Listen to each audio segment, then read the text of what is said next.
Our make-ahead dinner party menu this week is an Italian favourite with a French twist, a favourite in my house.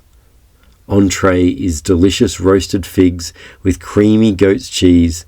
The main is slow-cooked Osso Bucco with a creamy potato gratin. And for dessert, we have a Nutella cheesecake. My guests simply die for the Nutella cheesecake. We will make all of this ahead of time, so inviting guests over to your busy lives is so much easier and enjoyable. 2 days before, I make the Nutella cheesecake. Full instructions and links for everything I use are in the description below. Start by roughly crushing 500 grams of digestive biscuits and adding them to a food processor.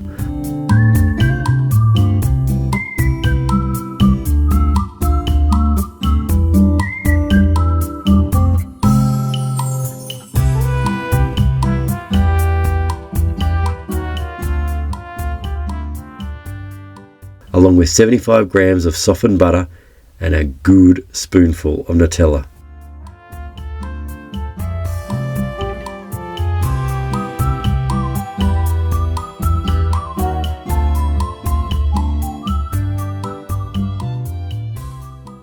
Blitz and scrape the sides of the food processor a few times until you have a wet sand texture. It should hold together when you press it with your fingers. Tip the base into a 22 centimeter or 8-inch spring form pan with a piece of baking paper on the bottom.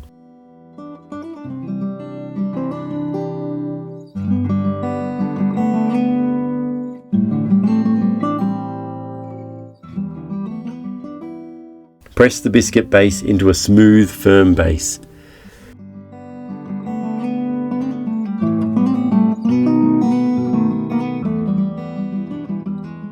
Right, let's make the cheesecake.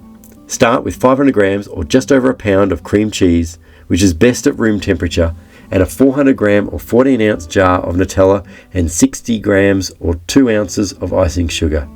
You can also have roughly chopped and smushed hazelnuts if you want just to be a little fancy.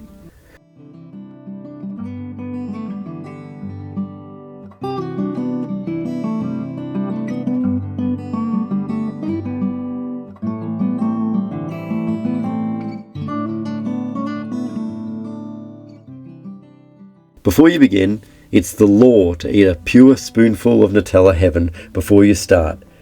It really is hard to improve on Nutella, and this is one of the only recipes that bests a plain spoonful of Nutella. All you have to do is combine everything except the hazelnuts in a large bowl.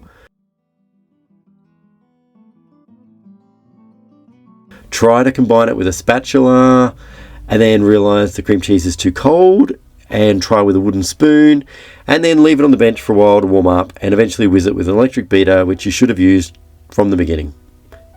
Pour/smash the Nutella cheesecake mixture into the springform pan and smooth it over with a spatula to give it a luxurious and rich texture. Oh, and top it off with the hazelnuts if you really want. This will keep in the fridge for 4 days, and you are done for today. I like to reward myself with a nice little walk around the block.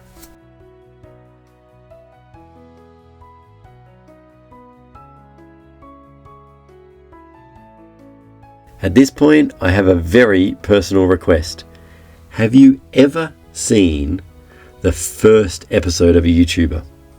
Honestly, I never have. This is my first video, and I would love it if you could hit the like button. If for nothing else, you can see firsthand someone starting out at YouTube and ride the highs and the lows with them. It'll be a novelty, and it would mean so much to me.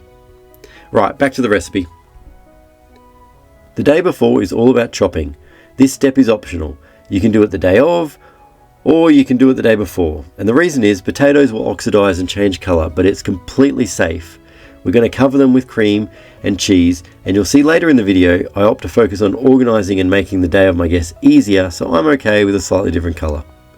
Using a mandolin, carefully, and I mean so carefully, slice 1 kilogram or 2 pounds of potatoes and arrange them in the oven-proof tray in sort of a laid out fashion. I don't know, like that.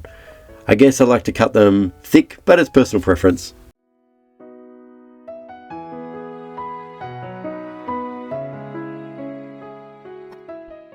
The last step today is smashing the garlic and cutting the celery and carrots.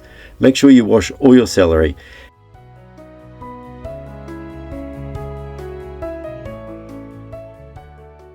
These are going to be slow cooked, so don't worry if you cut them a little thick. I like to partially cook these the day before and then put them in the fridge overnight, but you can also do this on the day. Add a little oil to a cast iron pan, add the garlic and the chopped carrot and celery. Cook them until they're soft and have a little colour, then remove from the pan and stick in the fridge.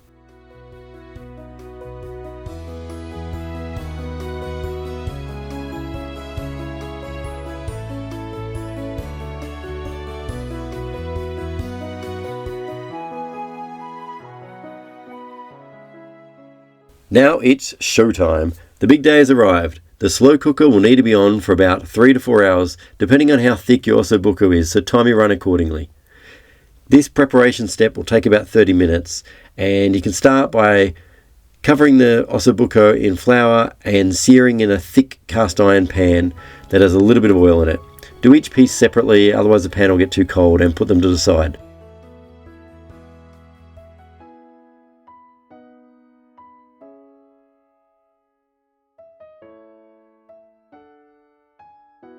Add 1 cup of red wine or white wine, and then realize you have a little bit left over and there's no real use for it, so add that in as well. I also add 1.5 cups of chicken stock and scrape the bottom of the pan a little bit just to get some of the juices going. Add in the veggies from yesterday, a tin of Roma tomatoes and the Osso Bucco along with the juices, the resting juices. Now all you have to do is cover and check on it as you go. I like to take the lid off with about an hour to go just to reduce the liquid down.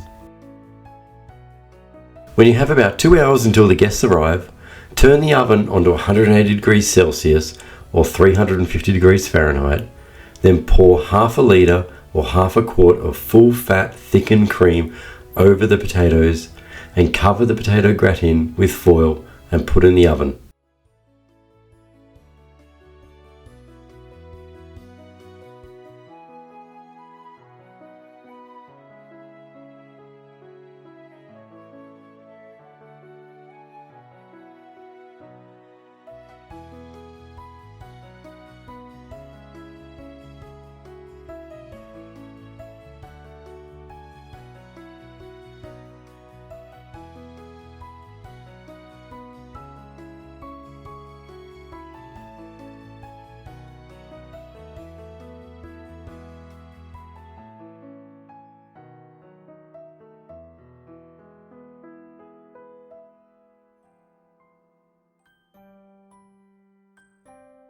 When you're about 30 minutes away from eating, uncover and sprinkle with cheese and put back in the oven.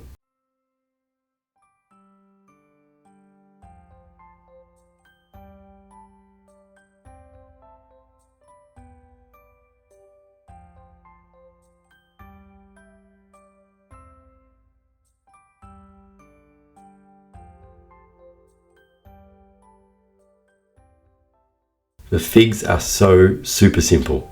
Cut them in half, put them on a tray, drizzle with honey, and put in the oven with about 20 minutes before the guests arrive. Simply plate them up and put great dollops of goat's cheese on each one. And now, time to reveal. Mouth-watering, slow-cooked Osso Bucco with a creamy potato gratin, a decadent Nutella cheesecake that is even better when served with ice-cold vanilla ice cream, and an easy-to-serve goat's cheese-covered roasted honey figs. It couldn't be easier to serve your guests.